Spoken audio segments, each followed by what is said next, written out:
everyone, Hillary Donnell here. This is the Exeter Weekly Report. It's January 23rd, and let's get going.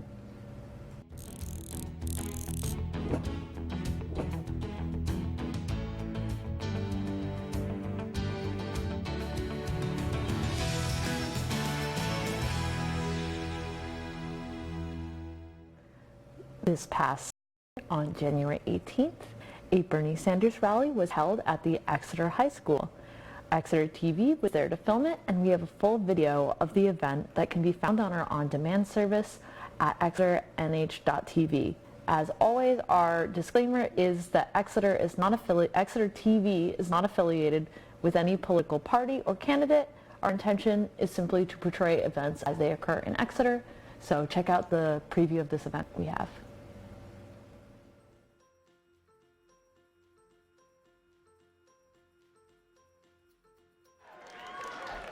My name is Kyle. I am the field organizer for the campaign here in Exeter.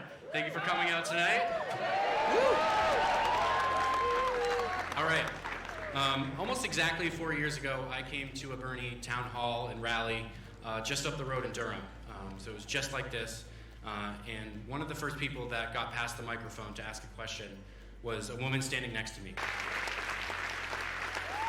So now I have a tremendous pleasure to introduce an old friend of mine, somebody who also has deep roots in these movements.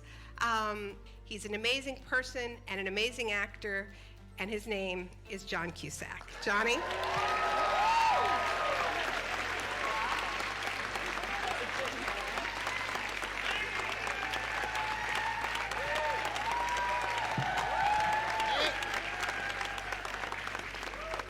How you doing? Hello, New Hampshire. I'm sure you know that a little over 100 years ago, the great poet while in New Hampshire wrote of the road less traveled having made all the difference. So I don't know if Robert Frost was preconceiving Bernie Sanders, but he sure fits that bill. And I'll ask you one more question, then I'll go away, and you can hear the great man. Let me ask you one more question. What is 100% minus 1%? I'm not very good at math. 99%. I like our chances. As I said before, it is my profound honor to introduce the next president of the United States, Bernard Sanders.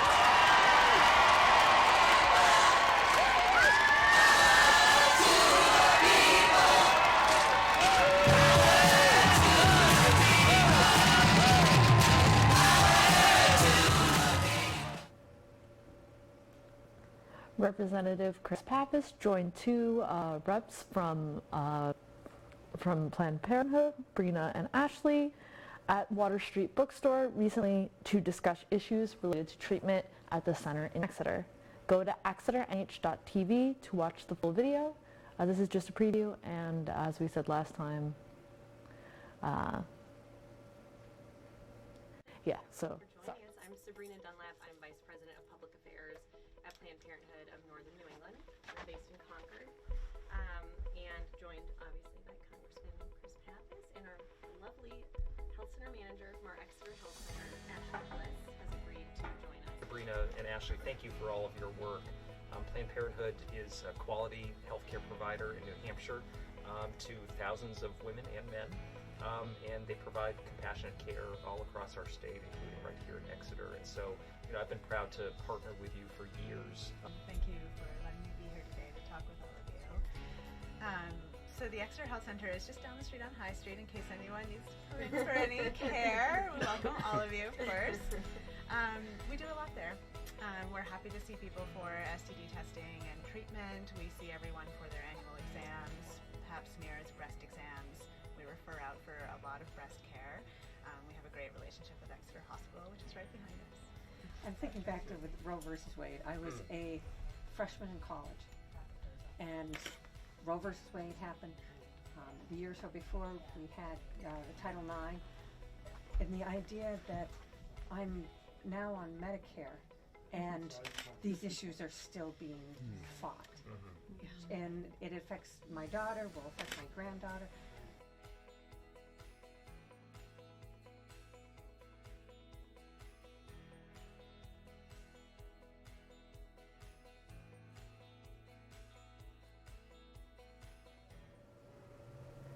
Would you like to learn more about Exeter's largest capital improvement plan, the wastewater treatment plant update?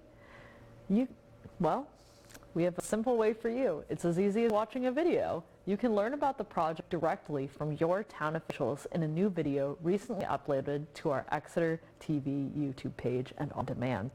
We have a short preview coming up of the full video, and we'll start with Town Manager Russ Dean.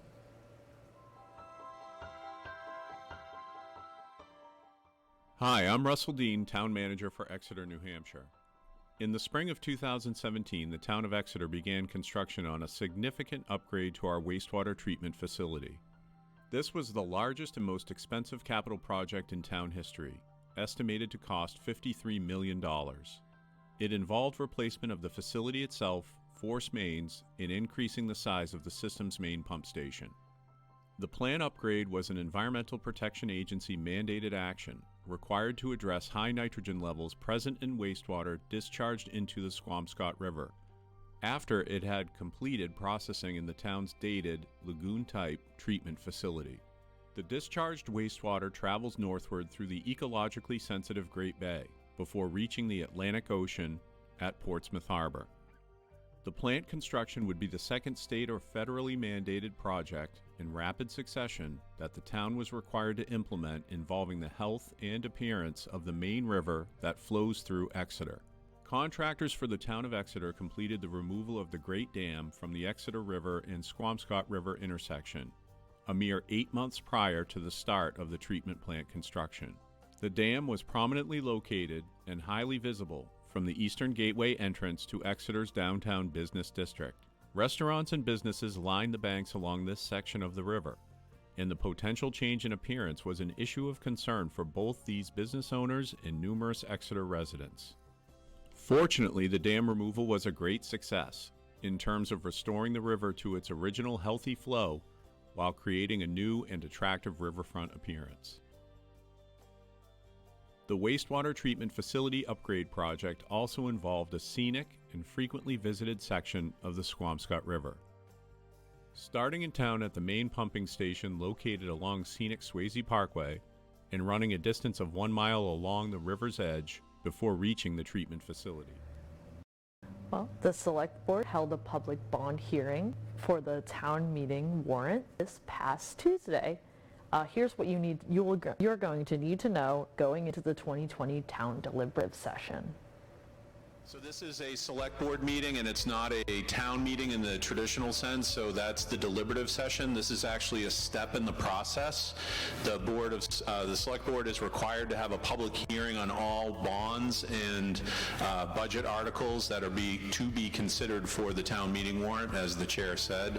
So tonight is that statutory public hearing that we have to have. So hope to see you all at deliberative session if you can make it.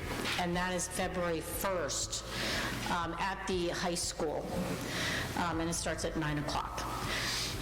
So first up on our agenda, we will go, if anybody has any public comment that does not have anything to do with anything that's on the agenda tonight, please come up to the mic and speak if you have anything to say.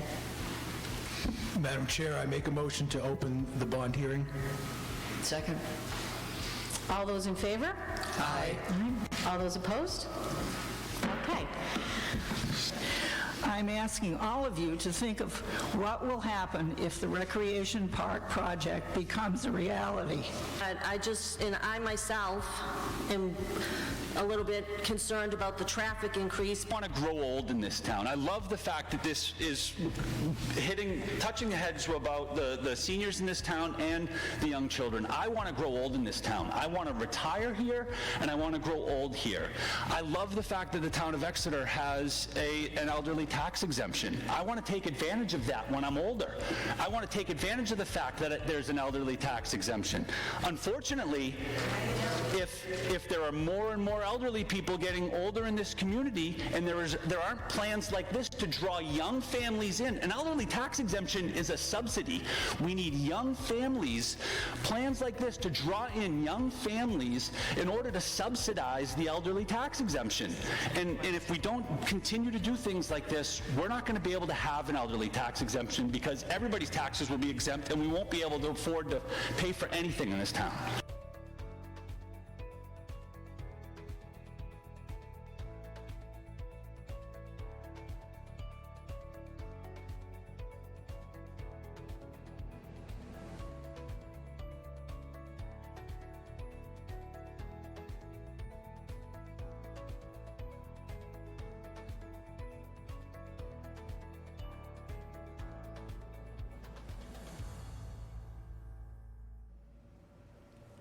Thanks for watching the Exeter Weekly Report. I'm Hillary Donnell, your host. We'd like you to have a great weekend. And here's your 4-day forecast. Friday will be mostly cloudy with a high of 42 degrees and a low of 34 degrees. On Saturday, it will be cloudy in the morning with a rainy afternoon. Expect a high of 41 degrees and a low of 39 degrees. Sunday morning will be rainy, which will lead into a cloudy afternoon. Expect a high of 43 degrees and a low of 32 degrees. Monday will be partly cloudy with a high of 42 degrees and a low of 26 degrees.